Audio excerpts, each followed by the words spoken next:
और हमारी एक ही मांग है, सरकार अगर अमन चैन चाहती है, किसान को खुशहाल देखना चाहती है, एमएसपी सीटू लागू कर दे और कर्जा माफ कर दे और जो किसान की मांग और है वो पूरी कर दे। किसान अपने घर चले जाएंगे।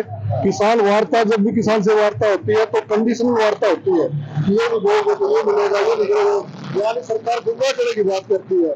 आज किसान ये की बात मानता है कि एमएसपी सीटू लागू करते, और ये बात सरकार ने होती थी जब किसान वादे से 2.5 साल पहले वापस आए थे, तो ये बात सरकार, केंद्र सरकार ने कही थी कि एमएसपी सीटू, और 2.5 साल के इंतजार के बाद चल रही है सरकार। जो किसान गए हैं, और किसान को रोकना कोई आसान बात नहीं है। किसान का बेटा शरत में रक्षा करता है देश की, किसान इस देश का अनाज पैदा करके पेट भरता है। तो हमारी एक ही मांग है कि सरकार को समय रहते हुए किसान को एमएसपी सीटू लागू कर दे, नहीं तो किसान वापस घर नहीं जाएगा। जो 22 तारीख को जो हमारे ऊपर के ट्रेड यूनियन जो भी फैसला लेंगे, हम उसके साथ किसानों के साथ जाएंगे।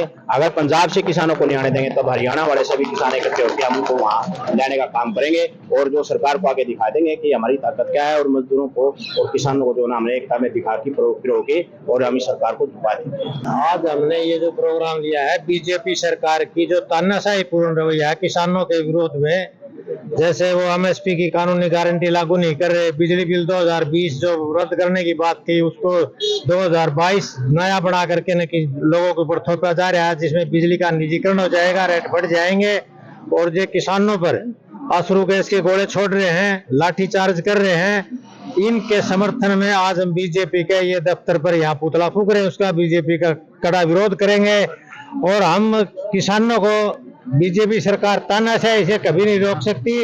उसको ये किसानों की मांगे माननी होंगी।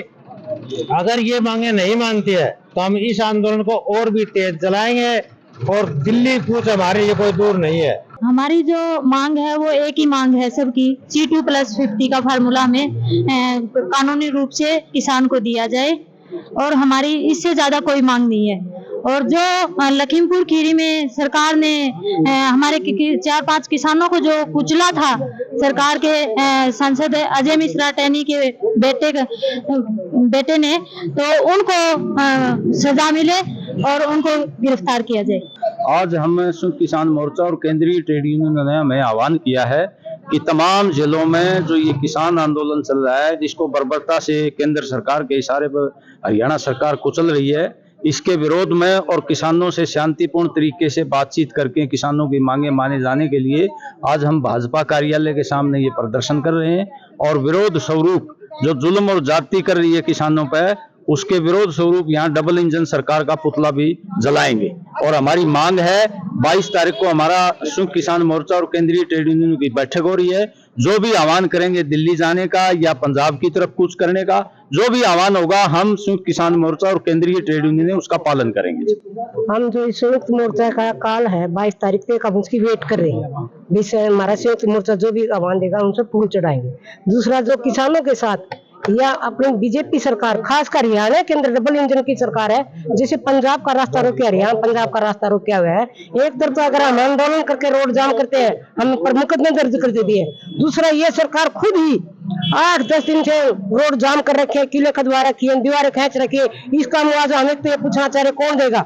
एक किसान, एक मजदूर अपने आवाज उठा कर मुकदमे होते हैं, और जब सरकार तानाशाही पाती है उसके लिए कोई बोलने के लिए तैयार नहीं। हम कहना चाहते हैं, समय रहते या तो सरकार MSP प्लस C250 फॉर्मूले का लागू करे, सोमनाथन की रिपोर्ट लागू करे, और लखीमपुर खीरी में जो हमारे शहीद हुए हैं, जितने भी किसान शहीद, उनका शहीद का दर्जा दिया है, उस मंत्री को, लखीमपुर मंत्री को बर्खास्त किया जाए।